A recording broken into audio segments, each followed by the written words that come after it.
ಕಾಂಗ್ರೆಸ್ನಲ್ಲಿ ನಡೀತಾ ಇರತಕ್ಕಂತ ಖಾತೆ ಬಡಿದಾಟದ ಬೆಂಕಿಗೆ ಬಿಜೆಪಿ ತುಪ್ಪ ಸುರಿದಿದೆ.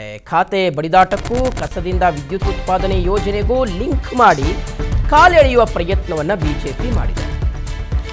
ಖಾತೆ ಬಡಿದಾಟಕ್ಕೂ ಕಸದಿಂದ ವಿದ್ಯುತ್ ಉತ್ಪಾದನೆ ಯೋಜನೆಗೂ ಲಿಂಕ್ ಮಾಡಿದೆ ಬಿಜೆಪಿ. ಕಸದಿಂದ ವಿದ್ಯುತ್ ಉತ್ಪಾದನೆ ಮಾಡುವ ಯೋಜನೆಗೆ ಬಡಿದಾಟ.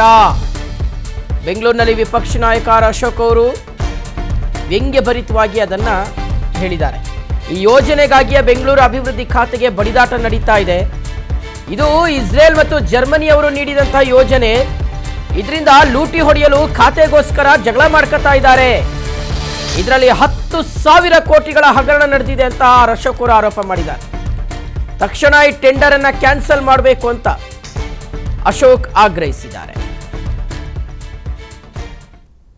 ಜನಗಳ ಮೇಲೆ ಕಸದ ತೆರಿಗೆ ಹಾಕಿದ್ದಾರೆ, ಅದರ ಜೊತೆ ಸೆಸ್ಗಳನ್ನು ಹಾಕ್ತಾ ಇದ್ದಾರೆ.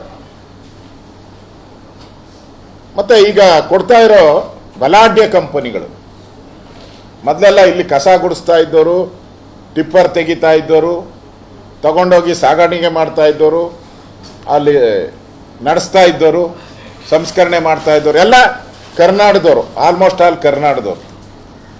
ನಮ್ಮ ಜನಕ್ಕೆಲ್ಲ ಕರ್ನಾಟಕದ ಜನಕ್ಕೆ ಸಿಕ್ಕಿತ್ತು. ಈಗ ಒಂದೇ ಒಂದು ಸರಿ ಈ ಹಗರಣ 36,000 ಕೋಟಿಯಲ್ಲಿ 10,000 ಕೋಟಿ ಕಿಕ್ ಬ್ಯಾಕ್ ತಗೊಂಡಿದ್ದಾರೆ. ಇದು 10,000 crore ಕಿಕ್ ಬ್ಯಾಕ್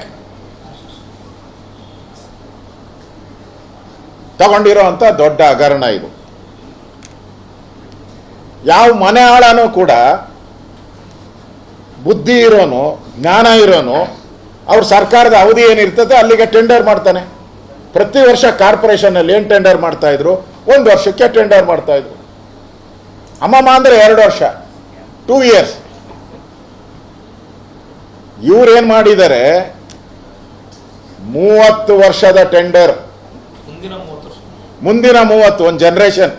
ನಾನು ಇರಲ್ಲ, DKನೂ ಇರಲ್ಲ, ಸಿದ್ದರಾಮಯ್ಯನವರು ಇರಲ್ಲ, ನನ್ಗನ್ಸ್ತತಿ ಬಹಳ ಜನ ಇರೋದೇ ಇಲ್ಲ ಇಲ್ಲಿ. ಇನ್ನು 30 ವರ್ಷಕ್ಕೆ ಏನಾಣ ಸಮಯ ಇರ್ತೀರಾ? ಈ ಪದ್ಧತಿ ಸಾಧ್ಯವೇ. ಆಮೇಲೆ ಇನ್ನೊಂದು ಅಡಿಷನ್ ಅಂದ್ರೆ ಪ್ಲಸ್ 35 ವರ್ಷ ಅಂದ್ರೆ 65 ವರ್ಷದ ಟೆಂಡರ್ ಇದು. 30 + 35 years. ಇನ್ ಜನ್ಮದಲ್ಲಿ ಯಾವನು ಟೆಂಡರ್ ಕರೆಯಂಗೆ ಇಲ್ಲ ಇದು.